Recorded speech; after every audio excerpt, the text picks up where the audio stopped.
Ouais, je vendais des cartes Yu-Gi-Oh sur le web. J'avais adoré cette expérience avec 14-15 ans. La technicité Google de base ne sert plus à grand chose. Comme Facebook en fait. Mais c'est pas TikTok du tout. J'ai même pas de compte TikTok.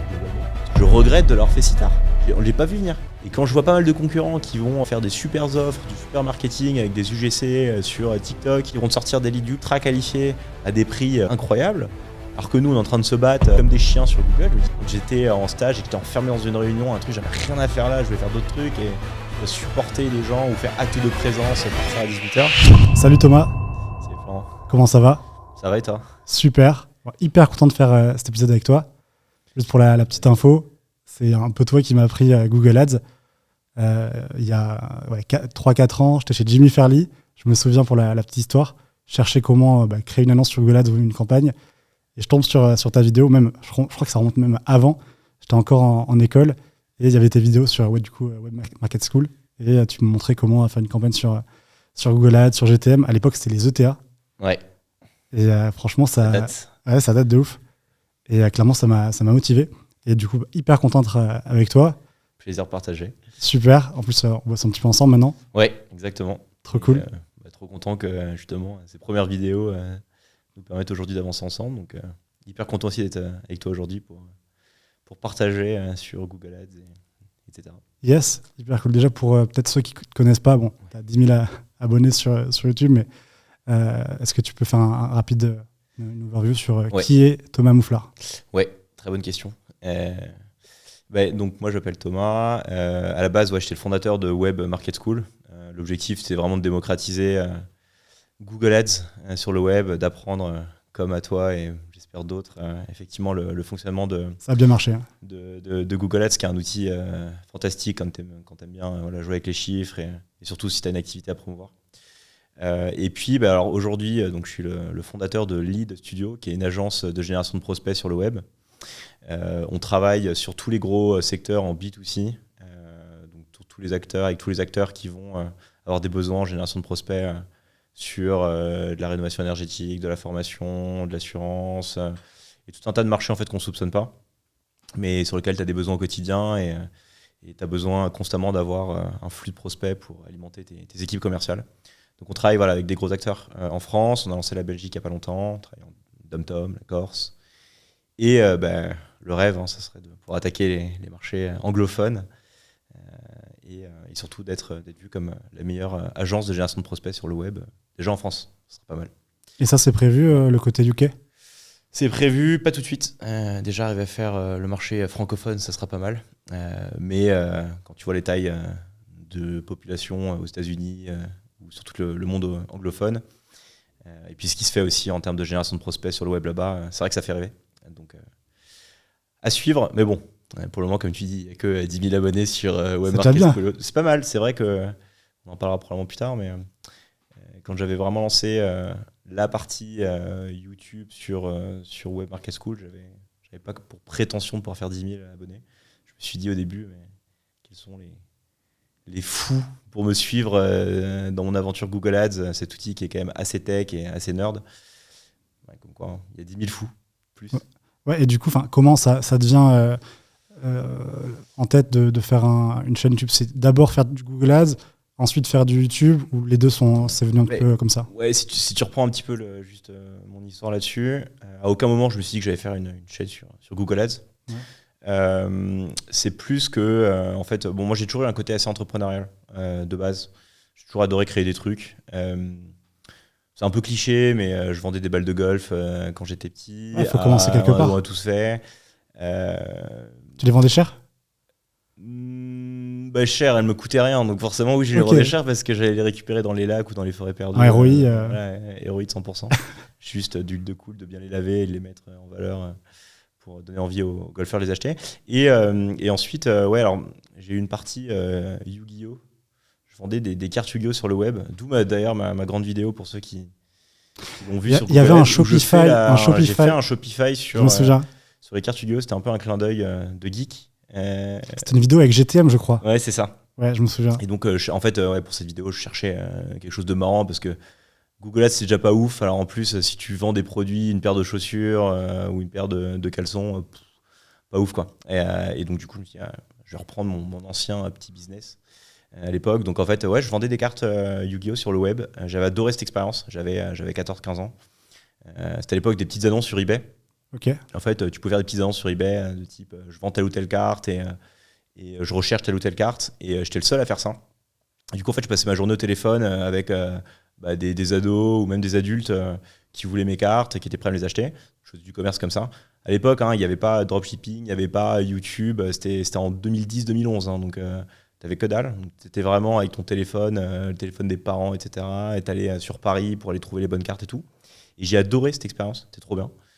Je voulais faire ça toute ma vie. Mes parents m'ont dit écoute, c'est bien tes petites cartes en carton, fais des études. Donc je suis allé en prépa, j'ai adoré la prépa. Contrairement à ce que beaucoup de gens disent, j'ai beaucoup appris sur moi-même, sur la discipline, sur savoir vraiment s'organiser, la gestion du temps, avoir des échéances courtes et se challenger au quotidien parce que tu te retrouves avec un tas d'infos à prendre dans tous les sens et tu dois faire le tri entre ce qui n'est pas important, etc. Je te dis oui, mais j'ai pas fait la prépa. Donc pour les quelques préparationnaires peut-être qui écoutent ce podcast, je pense qu'ils savent de quoi ils parlent. En tout cas, expérience hyper formateur. Et puis après, je suis arrivé en école de commerce. Je me suis fait chier, comme tout le monde. J'ai rien appris. Je me suis fait des super potes par contre. Ouais, souvent, c'est ça. Humaine, génial. Le réseau, c'est incroyable. Et business, catastrophe. J'ai fait des stages, je me faisais chier, etc. Et puis du coup, je me suis dit, mais c'est pas possible. J'ai trop aimé ce que je faisais, que ce soit en prépa avec mes cartes Yu-Gi-Oh! Il faut que je retrouve la même expérience. Et j'ai eu la chance d'accompagner un petit entrepreneur à l'époque qui faisait des allumes-feu à base de marc de café. Et je me suis dit, tiens, je vais l'aider à développer son business. Okay. Donc j'avais lancé ma première pub Facebook à ce moment-là. Et oui, j'ai commencé par Facebook. C'est ce que j'allais dire. Incroyable. J'ai commencé par Facebook Ads et j'ai adoré le concept de ok, t'as une idée, tout de suite aller live. Le lendemain, t'as tes premiers résultats, tu peux itérer. Il y a des chiffres, trop bien, j'adore. Et j'ai fait un stage ensuite chez Ignition Programme, qui est une super boîte de recrutement, peut-être que tu connais. Et là, j'ai eu beaucoup de chance parce que la manageuse de l'époque, Joanne, m'a juste confié les rênes de l'acquisition. Elle m'a dit, c'est simple, tu as un budget, trouve-nous des candidats pour nos services. Tu peux faire du Google, du Facebook, ce que tu veux. Et tu avais déjà une petite expérience en ads ? Rien. Je savais gérer des campagnes à 5 € par jour sur Facebook Ads, mais j'avais l'envie d'apprendre et je savais faire un peu de GA, tu vois, le tracking et tout. Okay. Et j'ai passé 6 mois à me former sur absolument tous les outils possibles, et notamment Google Ads. Et j'ai adoré. Je trouve ça trop bien. J'ai adoré Google Ads. Alors, c'était l'époque où tu étais en manuel, tu avais tes 150 campagnes, tu avais... Hyper granulaire. Ouais, tu avais un truc hyper granulaire. Ouais. Et j'ai adoré. Et je me suis dit, en sortant de ce stage, j'ai un bon niveau. C'était le début des plateformes type Malte qui s'appelait Upwork à l'époque, avec le petit kangourou, là. C'était pas Malte. Et d'ailleurs, même sur Malte, il y avait aussi une vidéo, c'est comme ça que je t'avais vu, où tu faisais une création de campagne. Ouais, alors sur ça, c'était Malte. bien après. Ça, c'était c'est après bien après. Ça, là, je te parle en 2017. Et ça s'appelait, il y avait Upwork qui est toujours là, et il y avait Upwork en français, qui était le début de Malte. Alors il y avait déjà Emmanuel que tu as interviewé, je crois, il y a pas longtemps, qui était déjà là, avec un super profil d'ailleurs. Et je m'étais lancé, je me dis, je vais faire un profil, on verra bien, mais je suis quand même assez sûr de mes compétences. Et très vite, j'ai eu mon premier client, j'étais encore en école à ce moment-là. Et en sortant d'école, globalement, j'arrivais à faire un peu plus d'un SMIC en freelance, et je me suis dit, en vrai, j'adore, c'est trop bien. Je vais pas faire comme tous mes potes qui vont prendre le CDI, le cabinet de conseil, qui gagnent trop bien leur vie directement. Je retourne chez les parents comme un coup. Ah, donc chez Ignition Programme, c'était en stage. C'était en stage, tu sais, de césure, etc. Ok. Et je me dis, vas-y, je prends le pari, je vais y arriver à vivre de vie de freelance, ça me correspond bien, à bosser globalement à mon compte, s'organiser, retrouver un peu de challenge et tout. Et Presta, Google Ads. Au début, je faisais un peu de Facebook Ads, mais j'étais pas très créa comme mec. Donc ça m'a vite gonflé, alors que Google Ads, c'était techos à mort. Il fallait rentrer dans la machine. C'est ça. Bien sûr. Et voilà, et puis de fil en aiguille, ça a bien marché. J'avais des bonnes perfs, j'ai eu une bonne visibilité sur Malte. Malte, c'est quand même super bien. Je pense que tu en parles régulièrement sur ton contenu. Et petit à petit, voilà, je me suis mis à prendre plus de clients, à organiser le process. Je me suis associé en parallèle avec Lucie Vallée, puisqu'en fait, Google Ads, c'est bien, mais ceux qui me suivent le savent, l'offre, c'est mieux. Et parfois, les offres des clients, elles sont pas très bien marketées. Il y a des besoins de refaire des sites web. Et tu auras beau avoir la meilleure expérience possible sur Google Ads, tu pourras rien faire parce que ton offre est pas bonne, quoi. Lucie avait cette expérience-là. Tu es trop forte en créa, trop forte en design, en UX et tout. Donc on s'est associés et on s'est dit, en fait, on fait une presta tout en un. On gère les campagnes, on gère les sites web et on fait un max de perf avec nos clients, quoi. Et en parallèle, je me suis dit, bon, je pense qu'il y a peut-être du contenu à créer. Allez, viens, on va se faire une petite vidéo sur YouTube. Créer votre campagne Google Ads de A à Z, tutoriel de 50 minutes sur les cartes Yu-Gi-Oh! J'ai adoré faire ça. Ça a marché. Je me suis dit, bon, je vais en faire une deuxième, puis une troisième, puis une quatrième. Et puis... Voilà, c'est parti. Et puis après, on est tombé dans le lead parce qu'à force de travailler avec des clients, la lead gen est arrivée. Ça me passionnait plus que le e-commerce. On a vu qu'il y avait plein de choses à faire, qu'il y avait beaucoup d'acteurs, mais que c'était pas forcément très bien fait. Et on s'est dit, bon, allez, on adore. On crée l'e Studio, agence de génération de prospects sur le web. On va tout péter, on fait mieux que les autres. Et voilà, on en est là. Bah, super. Pour l'histoire. Parcours hyper inspirant. Et c'est vrai que moi, ce qui m'a frappé quand sur l'onboarding, sur les LP, ouais. Ça, c'est le gros problème en lead. C'est que tu te dis, potentiellement, je vais prendre un client. Et moi, pour mon expérience sur Malte, où je prends des fois des clients, je regarde les LP, je me dis, ça va être chaud de faire du CVR dessus. Et en fait, quand tu m'as dit, en plus, c'est des secteurs très niches, parfois. Et après, tu m'as dit, non, en fait, on est sur des outils pour créer des LP. On les fait nous-mêmes, on peut les optimiser. Et en fait, ça casse tout de suite la barrière de, je prends un client qui a un site qui est de 2004, le tracking, il saute une fois sur 10. On remercie ce client d'ailleurs. Ouais, exactement. Donc non, sur ça, c'est hyper cool de marketer cette offre avec même le copywriting de la LP pour bien correspondre aux mots-clés, à l'annonce. Ouais. C'est stylé, ouais. Exactement, c'est exactement ça. Et c'est là où il y a tout un marché à éduquer, en fait. C'est-à-dire que t'auras beau faire tous les efforts que tu veux sur Google Ads, sur Facebook, si ton offre, elle n'est pas bien marketée, tu n'y arriveras pas. Et c'est vrai que c'est un peu la facilité de te dire... parce qu'en fait, c'est vrai que c'est cool, moins maintenant, mais quand tu es sur Google, tu tombes vite dans le piège de... Je vais faire de la technicité, je vais trouver le bon mot-clé, l'annonce parfaite, la bonne enchère, le truc nickel. En fait, aujourd'hui, on a quasiment plus ces infos de toute façon. En fait, qu'est-ce qui te reste en tant que marketeur comme outil? Parce que de toute façon, Google, dans tous les cas, il va te faire diffuser sur ce qu'il veut. C'est ton offre. C'est ton offre. C'est quand tu vas marketer ton offre, ton site, c'est ta vitrine. Hein. Google, il n'a pas la main dessus. Et il te reste que ça, en fait. Donc, en fait, si tu ne fais pas l'effort de comprendre que ce soit l'offre de ton client ou ta propre offre, de bien la marketer, de donner envie, tu auras beau être le meilleur expert sur Google Ads de la planète, tu auras des perfs qui sont médiocres, voire pire. Donc c'est ce que j'essaie d'enseigner en tout cas sur Market School de plus en plus, surtout avec les studios. Et aussi évidemment avec toi ou avec d'autres acteurs avec qui on peut travailler, de dire, attends, vraiment, je pense qu'il faut que tu passes plus de temps sur la LP ou autre, ou sur l'offre.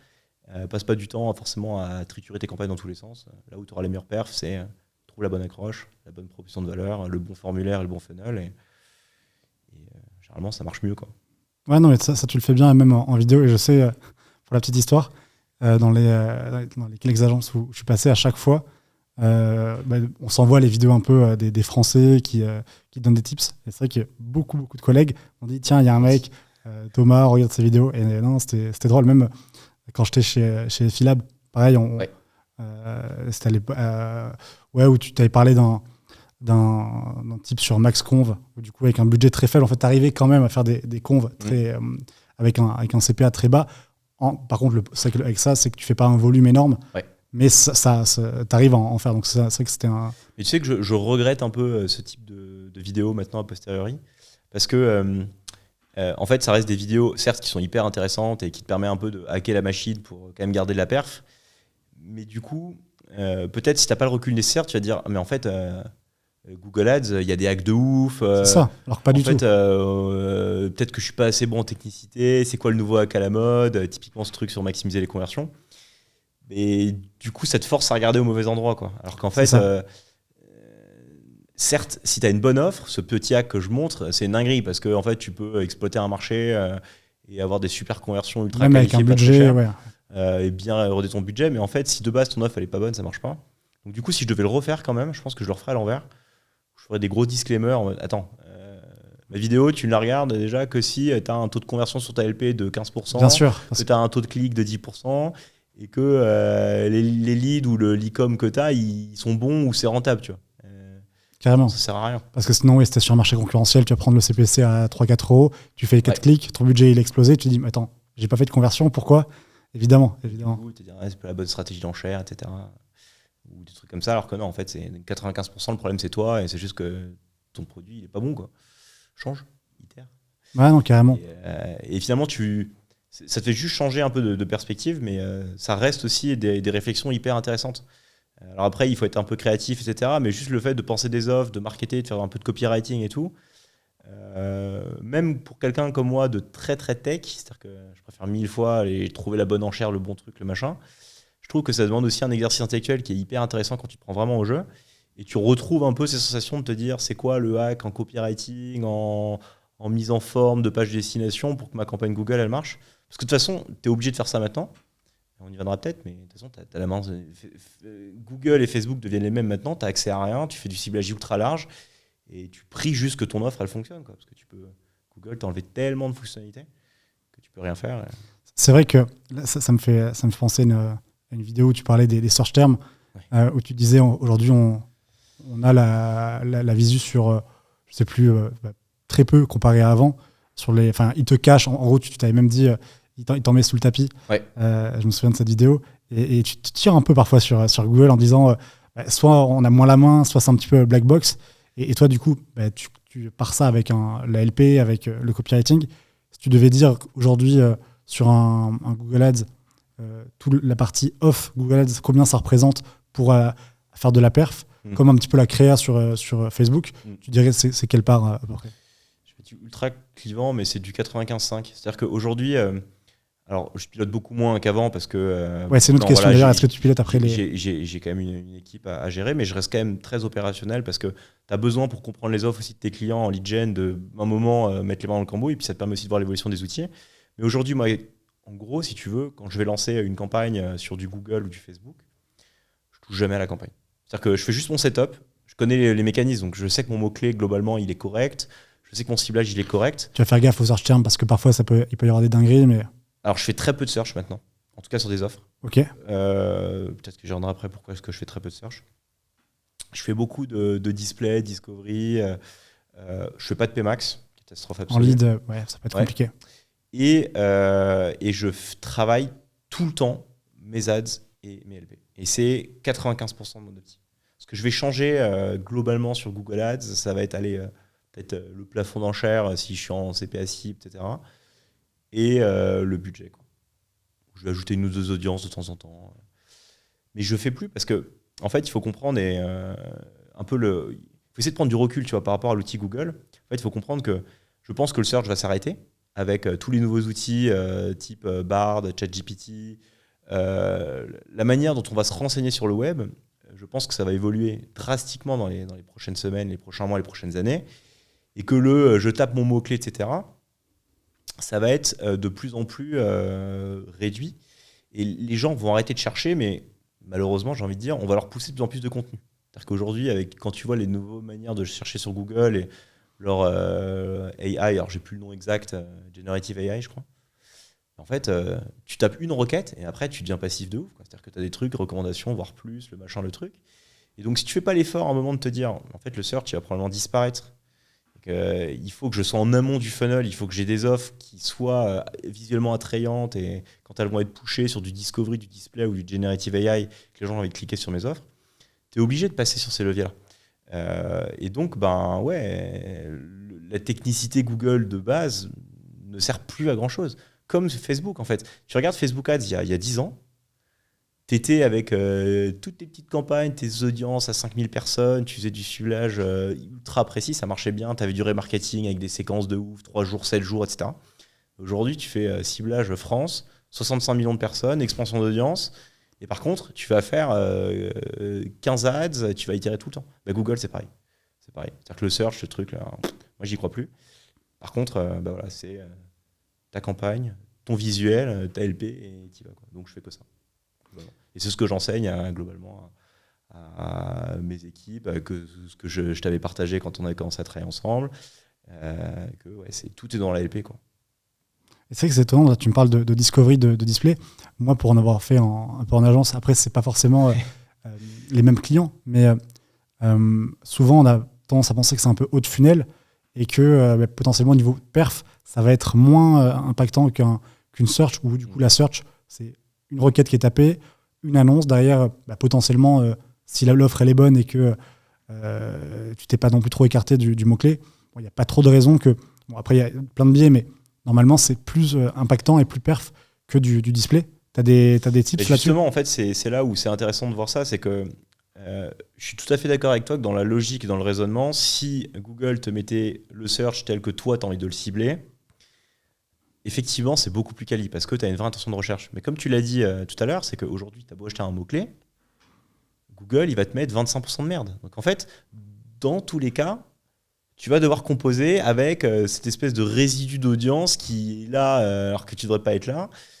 Et bah, du coup, tu es obligé d'un moment de te dire, bah, il va falloir que je remonte un step dans mon funnel. Parce que de toute façon, les gars, j'arrive plus à les cibler, les mecs ultra qualifiés. Alors certes, il faut que j'y sois. Mais je suis obligé de remonter. Donc c'est bien le problème. C'est que je suis d'accord avec toi. Aujourd'hui, ça continue à marcher. Mais avec Performance Max, avec Display, etc., de toute façon, tu regardes aujourd'hui, tu fais une simple analyse, mais tu lances une Performance Max.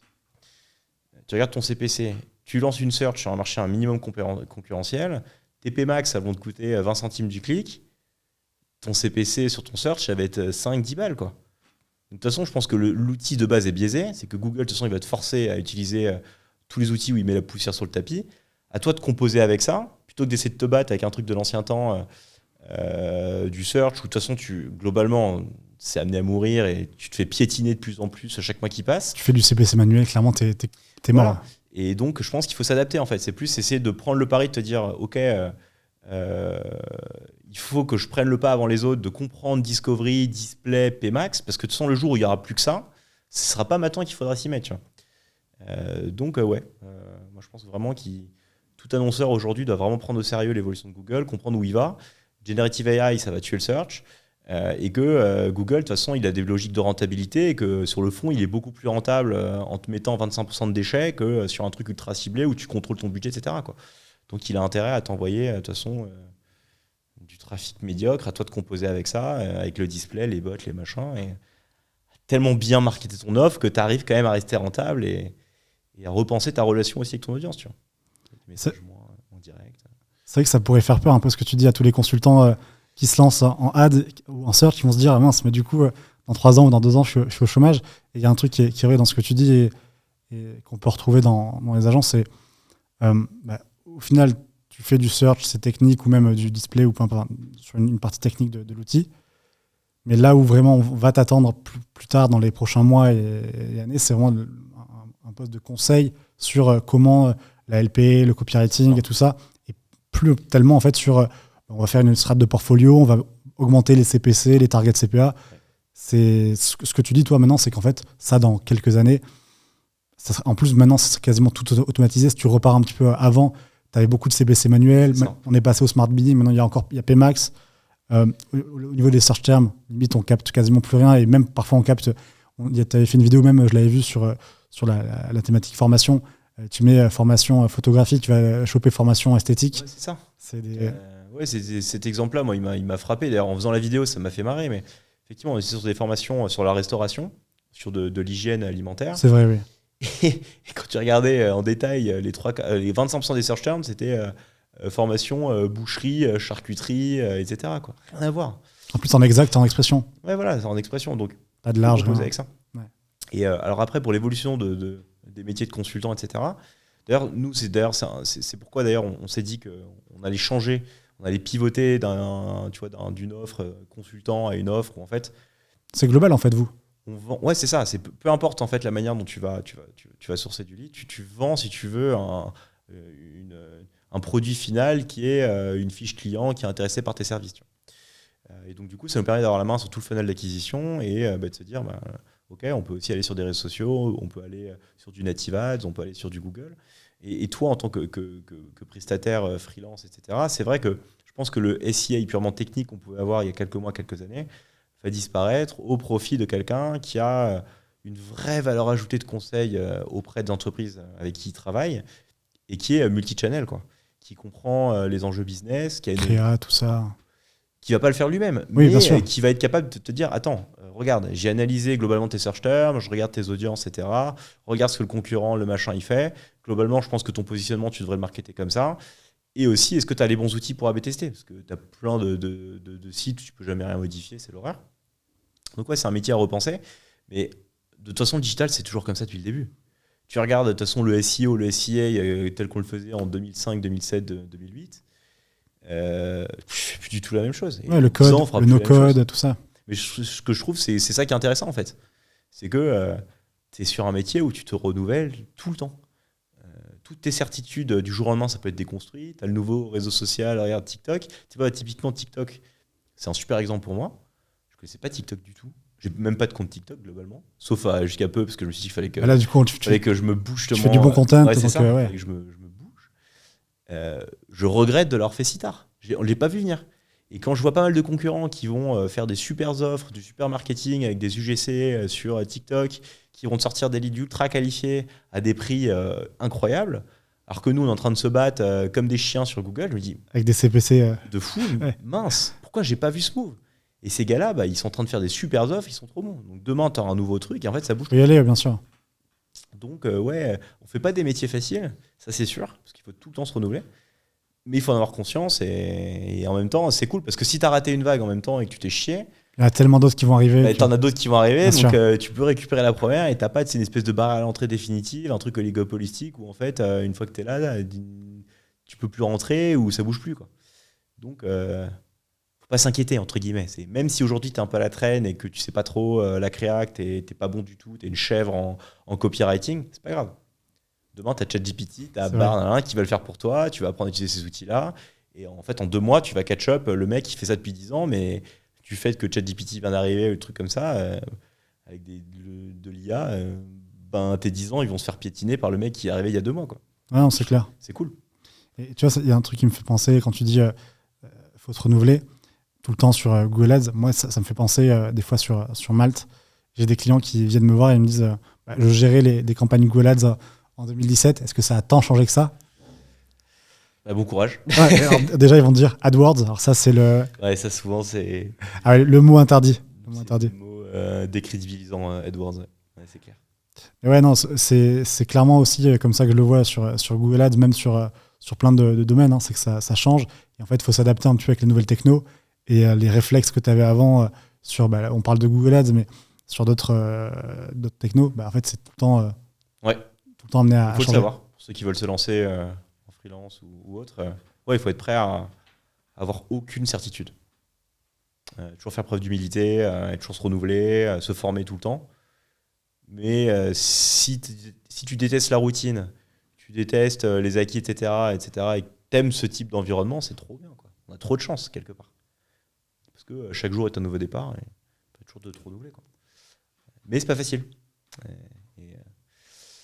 Il faut s'adapter. Et après, quand même, c'est vrai que tu gagnes des automatismes à force d'en faire. Et c'est vrai que tu vas être plus facilement malléable et tu pars pas de zéro à chaque fois, quoi. Ouais. Toi, aujourd'hui, tu dis tu gères quasiment plus de campagnes ou Non, ça occupe, je pense, 20-25% de mon temps, tu vois. Okay. Avant, je faisais ça 100%. Jusqu'à quand t'as arrêté de... Depuis qu'on a créé l'e-studio, il y a un moment où tu veux créer une vraie marque, de toute façon, et que tu es dans une optique de construire, tu vois, quelque chose qui est au-delà en fait, de décorréler ton temps de ton service. En fait, là, l'objectif pour nous, c'est de structurer une offre qui roule sans Thomas Mouflard. Tu vas travailler avec les studios, tu vas acheter des prospects pour ton offre, mais que ce soit Thomas Mouflard ou le prestataire ou le salarié de Thomas Mouflard qui gère les campagnes, on s'en fiche, tant que le lead il est bon, etc. Donc voilà, ça rend se décorréler. Alors que quand tu es prestataire en tant que freelance ou consultant, la personne, elle veut bosser avec toi. C'est pas la même chose, t'as pas la même relation. Et à un moment, si tu veux construire quelque chose, tu peux plus être dans l'opérationnel tout le temps, quoi. Tu as besoin d'apprendre à manager, tu as besoin de structurer et d'avancer, quoi. C'est quoi le process? Tu parlais au début en présentant l'e-studio, mais par exemple, je vends, je sais pas, des fenêtres, on va dire. Ouais. J'arrive, je te vois. Comment ça se passe? Qu'est-ce que tu peux faire pour moi? Que je comprenne. Pour ceux qui connaissent pas l'e-studio, comment tu présenterais ça? Très bonne question. C'est simple, c'est de te dire, aujourd'hui, j'ai une offre qui est mass market. Tout le monde a besoin de fenêtres. Globalement, à partir du moment où tu as un appart ou une maison, tu vas avoir besoin, si tu restes un peu longtemps dans l'appart, de changer de fenêtre. Donc ça, c'est un bon marché pour nous parce qu'on sait que c'est un marché qui est evergreen et globalement, tu auras une demande constante. Donc tu viens nous voir, tu nous appelles, voilà, moi j'installe des fenêtres, je sais pas, par exemple, dans tout le 78 ou toute l'Île-de-France. J'ai besoin d'avoir des personnes qui sont intéressées par changer de fenêtre. Est-ce que tu peux me trouver des prospects? Donc nous, généralement, on va avoir des campagnes qui tournent en France entière, on va avoir des systèmes de distribution et moi, je vais te dire, c'est simple, je vais te fournir, je sais pas, sur une période de temps de 15 jours, 100 prospects qui ont témoigné d'une volonté de changer de fenêtre. Par contre, c'est de la marque blanche. Donc, ça, c'est obligatoire. Obligatoire, parce qu'en fait, après chaque acteur a ses prix, son Ça ne va pas savoir-faire. dépendre en fait, de la LP. Ça t'est déjà arrivé? Peut-être que tu avais même commencé comme ça, en te disant, au final, je fais des campagnes pour des clients qui arrivent avec leurs outils ou leur LP. Ouais. Et tu as dit, ça ne marche pas. Tous les jours, on a des clients qui veulent qu'on pilote leur compte, etc. Mais le problème de ça, c'est que tu peux pas scaler et tu peux pas faire une offre qui convient à tout le monde. Certes, forcément, tu runs sur la qualité, parce que quelqu'un qui a une super offre, qui a un super savoir-faire. Oui, ça doit arriver. Sûrement des pages qui sont hyper quali, une offre qui est quali. Ouais, c'est ça. Mais en même temps, moi, j'ai besoin d'avoir du volume de gros, tu vois. Parce qu'en fait, si tu veux, typiquement sur le marché de la fenêtre, par exemple, tu vas avoir plein de petits acteurs qui vont pouvoir te prendre 50, 100 leads par semaine. Mais moi, je vais avoir la capacité, si je cible de manière nationale, à en faire, je sais pas, 1000, 2000, 3000 par semaine. Donc, j'ai besoin d'avoir un pool de clients qui sont prêts au même moment à m'acheter du lead pour du changement de fenêtre.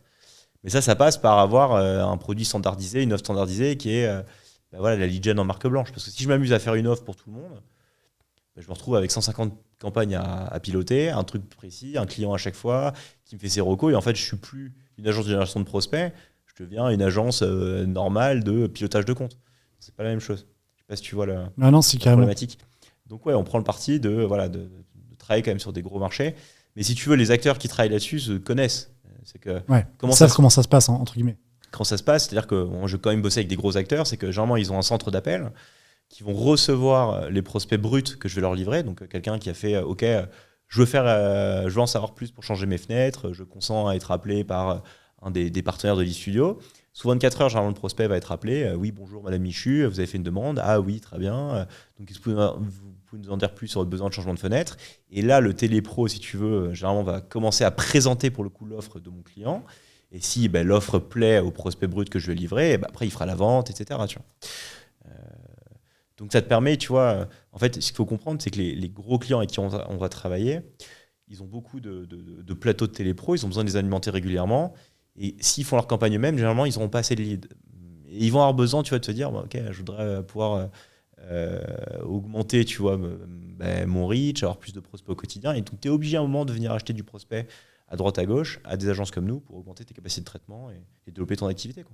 C'est quel type de client qui vient de voir? Plutôt des gens qui sont matures et même en termes de catégorie en thématique. C'est tout comme l'offre d'un point de vue marketing pour nous est importante, je vais pas travailler avec des clients qui sont là, je voudrais me lancer, vous pouvez m'aider. Non, c'est que des business établis, qui ont déjà des vrais process. Déjà, c'est un gage de qualité, parce que j'ai pas envie que mon prospect soit traité n'importe comment, parce que je suis aussi responsable de ce qui se passe derrière. C'est-à-dire que si moi, j'envoie des contacts d'un prospect à quelqu'un qui fait n'importe quoi derrière, je suis responsable aussi. Donc, je vais travailler qu'avec des entreprises qui sont établies, qui sont carrées, qui sont droites, qui vont bien traiter les prospects, et être sûr qu'il n'y a pas de problème. Donc oui, c'est que des acteurs qui sont déjà établis, en tout cas dans ce qu'ils nous présentent, parce qu'on n'est pas au quotidien avec eux, donc on fait au mieux pour vérifier que tout est bon, et qui sont capables aussi de prendre du volume, parce que ça ne m'intéresse pas de faire 10 leads par jour ou par semaine pour un client. Oui, si c'est un truc hyper niche, bien sûr. C'est le même travail à la fin, quoi. Et d'ailleurs, c'est quoi les top catégories en thématique que tu gères? Ce que je te dis, c'est les gros marchés B2C à la mode. C'est la formation, ça va être tout l'enjeu sur la rénovation énergétique, des fenêtres, ton toit, ton isolation, ton système de chauffage. Et puis après, c'est tout ce qui est attenant à ta vie générale. Mais en fait, c'est tous les produits pas sexy. Ça va être ton assurance, ta mutuelle, etc. Quand tu es un peu plus âgé, on fait beaucoup, tu vois, de rénovation pour les personnes âgées, etc. Aménagement de salles de bain, de cuisine et tout. Qui sont en fait que des produits où, si tu veux, moi je les définirais, c'est un peu des ersatz dans le sens où tu t'en fiches de la marque. Il n'y a pas de logique de marque. C'est pour ça que la marque blanche marche bien. Oui, c'est vrai. Quand tu veux changer de fenêtre, tu t'en fiches de bosser avec l'artisan A, B ou C. Ce que tu veux, c'est que ce soit bien fait. Bien sûr. Donc du coup, tu peux faire de la marque blanche pour faire des demandes, avoir des comparatifs de devis, tu vois, des assurances, de prêts, etc. Tu t'en fiches finalement. L'assurance de prêt, ce que tu veux, c'est qu'elle couvre tes besoins, qu'elle soit le moins cher possible globalement. Et donc que tu bosses avec X, Y, Z, tu t'en fiches. Donc c'est que ce type de marché-là, tu vois. Où tu as une grosse logique de prix et tu n'as pas de marque. Parce que tu peux pas faire de la marque blanche. C'est pas possible. Et toi, c'est à quel moment où tu te dis, je vais me mettre sur ce type de marché parce que c'est quand même assez spécifique. Ouais, il y en a qui pourraient se dire, moi, c'est uniquement de l'e-com et c'est souvent ça, du lead. Mais là, moi, par exemple, sur du lead, j'ai quasiment eu très peu ce genre de thématique. Alors, j'ai beaucoup de formations, mais tout ce qui va être fenêtre, etc., j'en ai quasiment eu jamais. Pourquoi toi tu t'es mis sur ça? Parce que tu as dit il y a un marché. Ouais, c'est à force de travailler avec des clients qui travaillent là-dessus et d'avoir piloté des comptes de ce type de clients, on a vu qu'il y avait une belle opportunité et que surtout, je te dis, on pouvait pour le coup créer une vraie offre. Moi, j'ai beaucoup piloté de comptes clients par le passé, mais ce qui m'a toujours manqué, c'est de me dire, j'aimerais bien un moment, pouvoir piloter mes propres campagnes, avoir un business qui m'appartient, sur lequel les dépenses Google Ads que je vais avoir de Facebook, je paye pas. En fait, je suis pas en train d'exploiter, la carte bleue de mon client. C'est je veux mettre ma propre carte bleue, être responsable de mes campagnes et vendre un vrai produit à la fin, quoi. Et à force de travailler, on s'est dit que le lead c'était pas mal, qu'il y avait vraiment potentiel de créer une vraie marque, un vrai produit, un vrai service. Et c'est pas hyper sexy, mais quelque part on adore, c'est génial, pas de trucs à faire. Et puis tu bosses sur des marchés où globalement, tu sais que c'est evergreen, quoi. Donc t'es pas là pour juste rester 6 mois et partir, quoi. Tu auras toujours besoin de rénover ta baraque, de te former ou de changer d'assurance ou je ne sais quoi, Ouais, et puis si tu as déjà bossé avec plein d'acteurs sur telle thématique. Ouais, et puis on connaissait, on savait qu'on était bon et qu'on pouvait faire un truc qui était vraiment bien, quoi. Mais d'ailleurs, toi, c'était ton axe principal. Je me rappelle les premières vidéos. Je t'en parlais tout à l'heure avant le podcast, mais tu faisais des exemples déjà sur le côté lead, où tu disais, moi, le e-com, très peu pour moi. Pareil sur Facebook, maintenant t'en fais un petit peu, mais le côté lead très spécifique, c'était l'axe de Web Market School. Ouais, c'est ça. En fait, pour prendre un peu de hauteur, c'est que pour moi, je pense que tu peux pas être bon dans quelque chose si tu kiffes pas de base ce que tu fais. Et l'e-commerce, j'ai jamais eu, la fibre de vendre un produit. Très vite, ça m'a fatigué. J'aimais pas, alors que le lead, j'adore. Et donc, je me suis dit, déjà, quitte à faire du contenu, autant qu'il soit de qualité et faire des choses que je maîtrise et que ça me fasse plaisir de le faire, Donc, c'est plus par envie qu'on a fait ça, parce que j'aimais beaucoup le lead, générer des prospects, et puis après, on a vu l'opportunité et puis on est allé. Mais c'est pas facile, c'est un marché de fou, c'est hyper dur, et il y a beaucoup de concurrents, il y a beaucoup d'acteurs, et tu te bats tous les jours, quoi. Parce qu'en fait, tu achètes de l'espace média tout le temps, et il faut pas croire que c'est facile ou que c'est plus simple que l'e-commerce, au contraire. Je pense que c'est plus dur. Mais c'est un environnement qui nous convient bien. Ouais, parce que sur l'e-commerce, tu as des biais, par exemple le panier moyen, le mec il va acheter plus sur un bundle de produits. Le lead, c'est un lead. Et puis même, malheureusement, un lead versus un achat, ça n'a rien à voir, parce qu'un achat, ça reste quand même un prix. Ouais. Un lead, si la qualité elle est pourrie, t'en fais rien derrière. Tout l'enjeu du débat, c'est que ton ROI de ta campagne ne s'arrête pas là, quoi. C'est-à-dire que quand c'est derrière encore. Derrière, tu dois remonter jusqu'à ton client, savoir si ce que tu fais est bien, etc., quoi. Et c'est là où il faut trouver un juste point, parce qu'évidemment, le client, il voudrait le meilleur lead possible, avec 150 000 champs, un truc ultra précis, etc. Mais toi, ton prix de sortie, après, derrière, tu es obligé de récupérer, de rester sur quelque chose d'acceptable, en accord avec le marché. Et donc, du coup, c'est toute une espèce d'équilibre où tu arrives à avoir un message qui est bon, un lead qualifié, qui n'expose pas tes prix et qui permet aussi à ton client de très bien vivre. Donc, c'est un jeu d'équipe, quoi. Ce que je répète d'ailleurs régulièrement sur l'e-studio, quoi. Ouais, et c'est quoi les petits conseils? Là, tu parles de se lancer sur le côté lead. Tu as lancé l'e-studio. C'est quoi les best practices si quelqu'un demain, il veut se lancer, il veut faire concurrence à Thomas Mouflard? Il veut faire concurrence à Thomas Mouflard. Déjà, je pense qu'à partir du moment où tu veux te lancer dans une aventure entrepreneuriale, je passe sur tous les choses obvious, mais je pense que c'est hyper important que tu fasses ce que tu aimes. Donc, ce que je te dis là, c'est que c'est tellement dur que tu vas avoir tellement de bas en entreprenant que si au moins tu n'aimes pas ce que tu fais, c'est un problème. Donc déjà, premier conseil, avant de venir concurrencer Thomas Mouflard, soyez sûr que vous aimez ce que fait Thomas Mouflard. Ou même n'importe qui, ouais. Exactement. Deuxièmement, c'est arrêter de penser que tu peux y arriver en 2 mois, quoi. Le truc, moi, c'est un peu ce qui m'énerve un peu dans la société actuellement, c'est le truc du jour au lendemain, tu peux arriver à faire des millions d'euros, je sais pas quoi, c'est faux. Il faut que, si tu veux venir concurrencer Thomas Mouflard encore une fois, il faut se lever tôt et il faut être là pour le long terme. Les studios, on l'a pas build d'un seul coup. Et encore une fois, il faut que tu te dises, ok, je vais y aller tous les jours, j'y vais, je monte mon agence, etc. Mais finalement, je vais vraiment récolter les fruits de mon travail, peut-être dans 2 ans, 3 ans, etc. Donc, voilà, c'est être prêt, discipliné pour faire ça. Et après, c'est savoir pourquoi tu le fais aussi. C'est quoi ton why? Toi, c'est quoi? Pourquoi est-ce que tu veux venir après.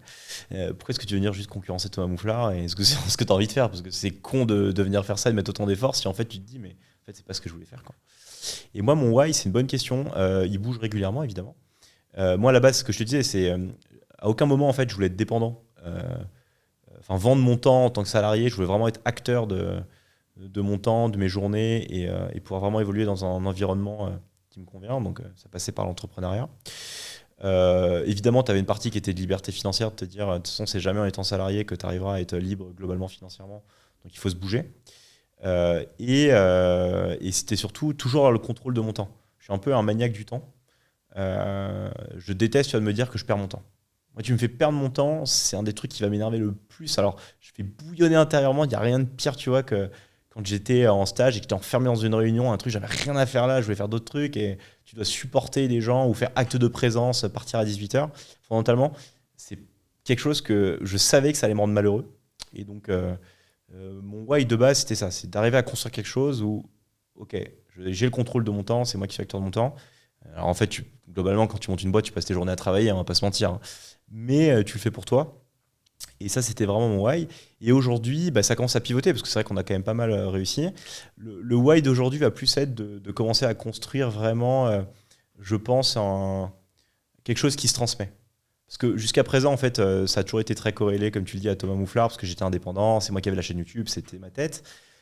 J'aime bien l'idée de me dire, je me lève le matin pour construire, tu vois, quelque chose qui me dépasse, à savoir une vraie agence de génération de prospects qui est reconnue comme telle. Et si demain j'arrête, l'e-studio pourra continuer. C'est hyper important, ça, justement, que même si le boss ou la boss, on le voit dans plein d'agences, se barre, derrière, en fait, il faut que ça tourne derrière. Voilà, même. exactement. Et je serais fier, tu vois, si dans 4-5 ans, le jour où peut-être que j'aurai envie de faire autre chose, je peux me dire, ok, l'aventure continue, l'e-studio continue à apporter de la valeur à un tas d'acteurs, mais Thomas n'est plus dépendant de cette réussite. Donc là, c'est un peu le why. Après, c'est toujours aligné avec ce que je veux faire. Tu vois, ça se trouve, dans un an, j'ai envie de faire autre chose. Typiquement, je parlais de mon associée en introduction, Lucie. Elle a, entre guillemets, nous a quittés cette année parce que son why était plus aligné avec l'e-studio. Elle voulait faire totalement autre chose. Elle l'a senti intérieurement et bon, du coup, on a toujours très bien communiqué avec Lucie. Et donc, elle, son why a shifté vers autre chose et elle a quitté l'e-studio pour faire autre chose. Tu vois. Donc, voilà, c'est toujours être aligné avec tes valeurs, savoir ce que tu veux faire, t'écouter. Ce qui va te permettre derrière de réussir à savoir où tu vas. Tu vois. Ok, hyper intéressant. Toi, Google Ads, du coup, tu m'as dit, tu l'avais appris tout seul. Ouais. Tu avais des têtes que tu regardais un petit peu, ou même sur YouTube. Ouais. Il y a deux choses. C'est que pour moi, de base, de toute façon, ça reste quand même très niché. Donc, tu n'as jamais eu beaucoup d'acteurs. Tu avais beaucoup d'Américains. C'est ce qu'il y a sur ton site. Tu avais mis... en gros, c'est pas uniquement les Nord-Américains qui font du bon contenu. Ouais. Il y a aussi ici. J'avais trouvé ça sympa. Du coup, en France, moi, je me suis beaucoup inspiré de Bruno Guyot, que tu dois connaître. Hyper qui a été un des premiers, je pense, à vraiment faire du contenu avancé et de qualité sur Google Ads, au-delà du gagner 10 000 € par mois sur Google Ads avec cette campagne en e-commerce. Vraiment rentrer en détail dans l'outil. C'est con à dire, mais à l'époque, quand moi je me suis formé, il y avait quand même tout le Google Labs qui était pas mal. Je ne sais plus comment il s'appelait, le gars qui faisait ça. C'était Geeks, ou je sais pas quoi. C'était vraiment un nerd de chez Google, un des tout premiers de Google Ads, qui t'expliquait ça. C'était vraiment bien. Alors, c'était encore à l'époque des enchères manuelles. J'ai beaucoup appris avec lui. Et après, c'est vrai que c'était une de mes frustrations. C'était que j'avais l'impression qu'il n'y avait pas de contenu, quoi. Donc, en fait, c'était souvent des chaînes YouTube aux US. Ouais, c'est ça. Mais même, c'était très mainstream. Donc, learn by doing. J'ai fait une vidéo à ce sujet d'ailleurs. Google Ads, en fait, tu l'apprends sur le tas, quoi. Les automatismes et les mécanismes, en fait, tu auras beau suivre toutes les formations que tu veux. Si tu mets pas les heures, si tu n'as pas lancé les campagnes, bien sûr. Tu prends pas les automatismes, que tu comprends les mécanismes de comment tout Google fonctionne, tous les pièges et tout ça, tu pourras l'avoir que en jouant, tu vois. Toi, tu fais le parallèle avec le poker, par exemple. Tu auras beau apprendre tous les trucs d'optimisation du jeu, d'équilibre, etc. À un moment, si tu vas pas faire 1 million de mains pour voir toutes les situations possibles et imaginables, tu seras jamais un bon joueur de poker, tu vois. Google Ads, c'est pareil. Si tu n'as pas fait les 10 000, les 15 000, les 20 000 heures à traiter tous les business possibles, e-commerce, lead gen, service, marché concurrentiel, marché niche, etc., forme-toi, mais tu ne seras jamais bon, quoi. Faut que tu y ailles, quoi. Ouais, y a un truc très vrai sur Google Ads, ou même sur la pub en général. Tu te lèves un lundi, les performances sont éclatées. Et en fait, la connerie de ce moment, c'est de se dire, ok, je fais quoi ? Est-ce que je change tout ou est-ce que je patiente ? Et c'est vrai que si tu n'as pas l'expérience des 10 000 heures ou, comme tu dis, sur les ads, le mauvais réflexe que tu peux avoir, c'est de te dire, ok, peut-être que la strat d'enchère, elle n'est pas bonne, je vais la changer. Et en fait, en faisant ça, tu casses plus ta campagne qu'autre chose, Exact. plutôt que d'attendre 2-3 jours. Et c'est souvent ce qu'on dit aux clients, mais ça peut être difficile à entendre, alors que parfois, c'est un peu la solution.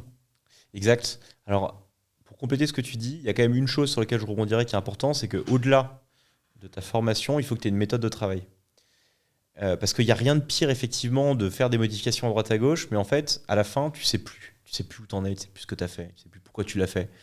Et ça, c'est quelque chose quand même que j'enseigne beaucoup, tu vois, à l'équipe interne de l'e-studio, où j'ai une formation là-dessus, sur la méthodologie, c'est quand même de te dire, il faut que tu aies une méthode de travail pour approcher l'outil. Après, ce qui va se passer dedans, tes optimisations, finalement, les automatismes, tu vas les avoir en travaillant, mais il faut toujours que tu saches où tu vas, pourquoi tu fais l'optimisation, que tu as un track record et tout. Et ça, c'est un peu le problème. C'est que si tu es désorganisé pour le coup sur Google, il y a quand même beaucoup de chances qu'à un moment, tu éclates, tu exploses, tu sais plus pourquoi, comment, tu diffuses plus. Nanana. Et si tu regardes un peu toutes les questions que je peux avoir, c'est ça, c'est je sais pas pourquoi. C'est souvent d'ailleurs des questions hyper spécifiques, hein, dans les commentaires, je regarde. Et en fait, c'est tellement basé sur un secteur niche qu'il faudrait rentrer dans le compte, regarder l'ALP. Et tu peux pas répondre c'est ça. Mais du coup, rentrer dans le compte, regarder la LP et faire un processus de check pour savoir quelle optimisation tu dois prendre, ça, c'est une vraie méthodologie de travail qu'il faut que tu acquières.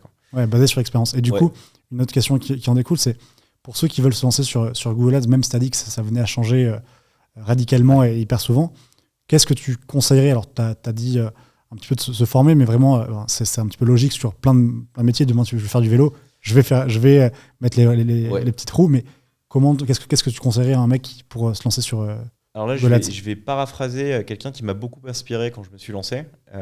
C'est un super article de Brian Balfour qui t'explique qu'il faut que tu te formes en T. Pour mettre le lien de ce super article, il te dit, si tu veux être excellent sur un pan du marketing digital, donc là typiquement Google Ads, il faut qu'avant même que tu sois bon sur Google Ads, que tu maîtrises les bases du marketing. Ça passe par quoi? Ça passe par le copywriting, par l'UX, un peu de code, un peu de créa, savoir faire un peu de Photoshop, surtout aussi d'un point de vue business, marketing, positionnement, analyse d'offres, etc. Et que, en fait, une fois que tu es bon de base, que tu es un vrai couteau suisse du marketeur, là, tu vas mettre les heures dans un seul et même outil. Donc, tu peux te spécialiser sur du Facebook Ads, du Google, du native, du SEO ou tout un tas d'autres outils. Mais la base de la base de la base, pour vraiment devenir bon, c'est avoir, tu vois, ce socle essentiel du bon marketeur. Et d'autant plus aujourd'hui, où, comme on l'a dit tout à l'heure, c'est que en fait, ton offre devient de plus en plus importante sur ces outils-là. Et que si tu n'es pas un bon marketeur de base, que tu ne sais pas analyser une offre, faire du bon copywriting, construire un funnel marketing, avoir un bon positionnement, tu ne seras pas bon, quoi. Donc, le meilleur conseil que j'aurais en fait, au début, c'est si tu veux te former à Google Ads, ne te forme pas à Google Ads pour le moment. Sois déjà un bon marketeur de base, quoi. Et suis ce que dit Brian Balfour, son article, c'est génial. Il te donne des liens, il te dit quels sont les blocs de compétences en hard skills, en soft skills que tu dois avoir. Si je devais juste tout mettre à plat et n'en garder qu'un seul sur tout ce que j'ai appris depuis que j'ai vendu mes premières cartes Yu-Gi-Oh, ça serait cet article-là. Incroyable, ok. Et c'est vrai que ça fait écho avec parfois je récupère des comptes en freelance sur Malte, et quand je regarde les annonces ou quand je regarde même les mots-clés, tu vois que la base, on va dire marketing, quand le mec il veut pusher son offre, il y a quelque chose qui a été soit mis de côté ou soit pas pensé. Et tu te retrouves avec des mots-clés qui sont pas forcément dans la cible de son offre. Des annonces, en fait, où... Alors, pour toi, c'est logique, et même pour ceux qui sont à fond dans Google Ads, c'est logique, mais des chiffres, des pourcentages, de la réassurance, du bénéfice... mais ça, tu le retrouves pas. Et c'est vrai que c'est hyper important et c'est la base de tout. C'est la base. De toute façon, quand tu montes une boîte, il faut que tu sois un vrai couteau suisse, au-delà du marketing, etc. Donc, c'est la base. C'est-à-dire que si tu veux devenir indépendant, consultant freelance, travaille vraiment ta base en tant que marketeur excellent, quoi. Toi, du coup, tu as été freelance sur Google Ads. Ouais. Quelques conseils pour, pareil, ceux qui... Alors, il y a celui qui veut concurrencer Thomas Mouflard avec une agence. Ouais. Et il y a celui qui, finalement, se dit, en vrai, moi, je préfère bosser un petit peu de n'importe où. Ouais. Sur Google Ads ou Facebook Ads, peu importe. Qu'est-ce que tu lui conseillerais? Purement, déjà, c'est savoir exactement le freelance que tu veux être. Est-ce que tu veux être un freelance qui va bourriner comme un malade et qui va essayer d'avoir le max de clients possible et essayer de faire le max? Ou est-ce que tu veux être un freelance équilibre vie pro, vie perso? Dans ce cas-là, à toi de définir ton positionnement, c'est la même chose. C'est-à-dire avec qui tu veux bosser. Travaille là où tu vas être bon, où tu as envie de bosser. Très vite, en fait, moi, je prenais des clients qui dépensaient plus de 5 000 € par mois sur Google, qui étaient que sur du B2C, en lead gen. Tu vois, j'ai très vite évacué les e-commerce et quand j'étais freelance à mon max, je faisais que ça. J'avais que ces typologies de clients et je me refusais à prendre autre chose. Et c'est vraiment une erreur, je pense, de beaucoup qui est d'essayer de tout faire, de prendre un peu toutes les missions à droite à gauche. Je pense très vite, évidemment au démarrage il faut parce qu'il faut que tu te lances et tu testes. Faut être large, oui. Mais il faut écouter en fait les signaux faibles. En fait, dans tous ces premiers clients que tu commences à avoir, c'est où est-ce que tu sens que tu es bon, Qu'est-ce que j'aime, ça te plaît, qu'est-ce que tu aimes. Et ensuite, une fois que tu as identifié ça, fonce. Alors après, réévalue-le régulièrement, mais fonce là-dessus, quoi. Parce que des freelances, il y en a à l'appel. Et en vrai, si tu veux réussir, il faut que tu sois excellent quelque part. Parce que des gars voilà, qui vont se lancer, tu en auras tous les jours. Et il y aura toujours une raison que tu baisses ton prix parce qu'il y a machin qui fait moins cher, etc. Donc sois excellent. C'est long. Ouais. Prêt à en chier un coup quand même au début parce que c'est pas facile, mais c'est génial, ça vaut trop le coup. Et voilà, il faut surtout kiffer, quoi. Ce qui est important, c'est pas la destination, c'est le voyage, comme je dis souvent. Un peu cliché comme phrase, mais je pense que c'est assez représentatif de ta vie de freelance, quoi. C'est essayer de faire voilà, tous les jours quelque chose qui te plaît et de te construire régulièrement, quoi. Et toi, les plateformes, du coup, tu avais testé Malte, enfin Upwork à l'ancienne. D'ailleurs, c'est comme ça que. Ouais, qu'on est rentré en contact. Ouais. Moi, je te connaissais d'avant déjà de Web Market School et c'était hyper drôle en fait de voir je me souviens, j'étais en vacances et là, je vois ton nom, je me dis, tiens, je le connais. Très, très drôle pour le coup. Oui, mais surtout que ça faisait un moment que je te voyais sur Malte, même à l'époque où j'étais encore. Parce que là, je prends plus du tout de mission. Oui, ben en fait, oui. Total. Mais. Ça, tu conseilles pour un freelance? Malte, c'est génial. Franchement, c'est excellent. Bon, je vais pas te dire le contraire. C'est excellent si t'es bon. Et sinon, bouche à oreille, LinkedIn, c'est quand même top. À partir du moment où tu as envie de publier un peu, c'est quand même top. Et de toute façon, c'est simple, c'est un cercle vertueux. C'est-à-dire que si tu fais du bon boulot, les recommandations tombent d'elles-mêmes. Ouais, bien sûr. On est sur un marché où, voilà, au démarrage, Malte, c'est cool, mais en fait, à la fin, tes meilleurs clients, ça sera par recommandation. Oui, c'est ça. Et ça passe que si tu as été excellent, que tu as fait un travail super, que tu t'es démarqué. Voilà. Bah d'ailleurs, Malte, il y a le côté avis, reco, reco que tu peux demander, mais ça marche vraiment sur le côté quali des missions que tu fais. Donc, et tout ce qui est Upwork, etc., tous les trucs un Fiverr. peu. Même si en vrai, je suis pas hyper fan de ça. Fiverr. Ouais, c'est trop. En fait, déjà, on va pas parler que de ça, mais en gros, moi, ce que j'aime pas, c'est que tu peux acheter la presta sans avoir déjà négocié quoi que ce soit avec le. Enfin, tu achètes la presta et derrière, tu négocies avec la personne, alors que Malte, c'est clairement l'inverse. Tu négocies et ensuite, tu pars avec le client. C'est ça. Ouais. Ça, c'est vrai que même après, moi, sur Malte, c'est vraiment la plateforme que je conseille pour se lancer. Ouais. Est-ce que tu aurais une perf dont tu es fier, que ce soit, peu importe, lead studio, toi en freelance, une perf avec un client que tu aimerais nous partager? Ouais, carrément. Je pense que c'est sur le volume de prospects qu'on a pu générer. Je pense qu'en 2 ans, à la louche, on a dû faire 300 000 prospects. Ce qui est vraiment. Je pense qu'on peut être assez fier de ça. Et tout ça en le faisant quand même à effectif réduit. Je veux dire, on n'est pas à 150 personnes, tu vois. On avait 2 salariés, on était 2 cofondateurs. Certes, on avait pas mal de prestataires, mais je trouve qu'on a eu, en tout cas toute l'équipe, et d'ailleurs je les remercie pour leur travail, c'est qu'on a eu une intensité dans l'effort pour ces 2 années là, de l'e-studio pour arriver à être juste excellent dans tout ce qu'on a fait à effectif réduit, pour faire tout ça. Je pense qu'on peut être fier de cette performance parce qu'on aurait pu embaucher, je pense, beaucoup plus, avoir beaucoup plus de personnes pour nous aider. On a pris le choix de se dire déjà soyons excellents et allons au max de ce qu'on peut faire. Et on a fait ce chiffre qui me semble quand même pas mal. Même si aujourd'hui, pour continuer à grandir, il y a un moment, il va falloir qu'on agrandisse l'équipe, c'est évident.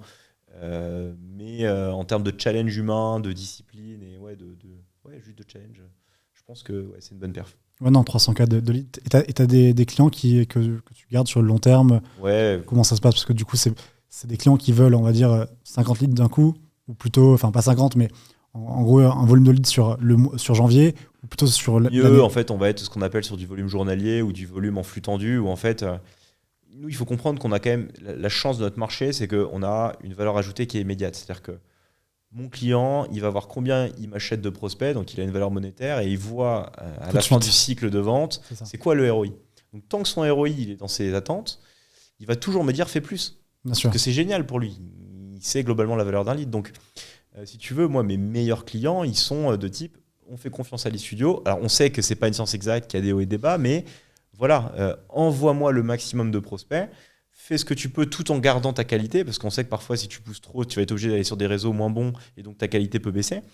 Par contre, voilà, moi, je te fais confiance. Et c'est quand tu arrives à vraiment déverrouiller, vraiment atteindre cette confiance avec ton client, que tu peux vraiment faire des très beaux partenariats et donc permettre de monter, tu vois, à 300 000 leads sur 24 mois. Mais voilà, ça demande une exécution irréprochable, à être bon. Et on a fait aussi plein d'erreurs. Hein. Il y a plein de clients qui ont été absolument dégoûtés de travailler avec nous parce qu'on n'a pas fait des bonnes perfs, tu vois, ça arrive. Parfois, on attaque des nouveaux marchés, on ne sait pas du tout à quoi s'attendre et forcément, tu as des échecs. Et puis, Google, Facebook, c'est pas ton ami. Parfois, il va te diffuser sur des placements qui sont catastrophiques et c'est ton client aussi derrière. Donc là, c'est la vision business qui parle. Tu vas rembourser des prospects, tu vas rembourser des clients. Parce que ce qui est important, c'est quand même de préserver ton image de marque et que, certes. La qualité de service, bien sûr. La qualité de service, c'est pas une science exacte et que, voilà, tu sais jamais vraiment aussi sur quoi tu vas diffuser, sur Facebook, Google, etc. Donc, même si on a des processus de contrôle qui sont assez rodés maintenant, ça n'a pas été un chemin tranquille. Tu vois. Google peut te faire des surprises, bien sûr. Ouais, et il continue à nous faire des surprises. Hein. Yes. Voilà. Pour terminer, Thomas, on te connaît sur les vidéos formation GA, Tracking, Google Ads, Lead Studio. Comment il est, Thomas Mouflard, dans la vraie vie? Qu'est-ce qu'il aime? Qu'est-ce qu'il fait? C'est une bonne question. Je pense que Thomas, il est un peu fou, mais j'aime bien être fou. J'ai un côté assez extrémiste où tout ce que je fais, je le fais généralement à fond. J'ai du mal avec le compromis. Okay. Je fais beaucoup de sport. Ça se sent. Je fais beaucoup de sport. Combien de fois par semaine? Quasiment tous les jours. 6 jours par semaine globalement. Ah ouais, j'avais fait un podcast avec un pote, pareil, Alex, mordu de sport. C'est ouf, hein. Franchement, respect pour ça. Et ouais, mais c'est un peu, voilà, je te dis, c'est quand tu fais un truc, je fais au fond. Donc, mais que ce soit pareil, hein, avec la famille, les potes, la copine, etc. Tout ça, c'est Thomas, il est à fond, quoi. C'est-à-dire que je fais pas masse de choses. Hein. Je suis pas la personne qui va avoir 150 000 activités de front. J'en ai quelques-unes. Lead Studio me prend beaucoup de place, évidemment. Et tu fais quoi, du coup, quand il n'y a pas Lead Studio? Mais quand il n'y a pas le studio, c'est le sport déjà pour évacuer. C'est aller dans le sud-ouest. Ça à Hossegor. Ok, avec l'accent. Je fais exprès de dire Hossegor. Ceux qui verront ce podcast rigoleront parce que je dis toujours Hossegor, ils se foutent de ma gueule. Voilà, et profiter du bon temps là-bas parce que j'ai la famille, la copine qui est là-bas. Donc c'est juste décompresser. Et en vrai, j'ai envie de te dire que je fais rien d'autre, si ce n'est encore des cartes Yu-Gi-Oh de temps en temps. C'est vrai? Une petite anecdote, je suis allé au championnat de France des cartes Yu-Gi-Oh cette année, à Lille, c'était top. Toujours nerd de base. Mais encore une fois, comme je le disais, quand je fais un truc, je le fais à fond. Et je pense que... C'est toujours une bonne carte, le dragon blanc aux yeux... C'est ça, non? C'est la meilleure. La meilleure? Évidemment. Je me souviens quand j'étais... Donc voilà, donc Thomas, il fait pas 150 000 trucs, mais il le fait à fond. Quoi. Ok, bah écoute, c'était top de faire ce podcast avec toi. Merci à toi. Un grand merci de m'avoir invité. J'espère que ce contenu pourra en toucher un maximum de personnes de ton audience et que ça leur plaira. Et puis, quand tu veux, pour la V2. Yes, avec plaisir. Où est-ce qu'on peut te retrouver? À Paris. À Paris. Non, je dis ça parce que, évidemment, le cliché du marketeur digital, c'est qu'il bosse de n'importe où. Bali, oui. Non, nous, on est à Paris. J'adore Paris. Ok. Et sinon, sur les réseaux, hein, comme on dit, YouTube, LinkedIn principalement, TikTok maintenant. Ça arrive. Quelques shorts, mais toujours sur du contenu à valeur. Ouais. Et surtout sur le Discord de Lead Studio aka Web Market School. Ouais. Si vous voulez avoir des discussions un peu techniques sur tout ce qu'on a pu évoquer dans ce podcast, voilà. Parfait. Ça va déjà bien. Super. Merci Thomas. Merci.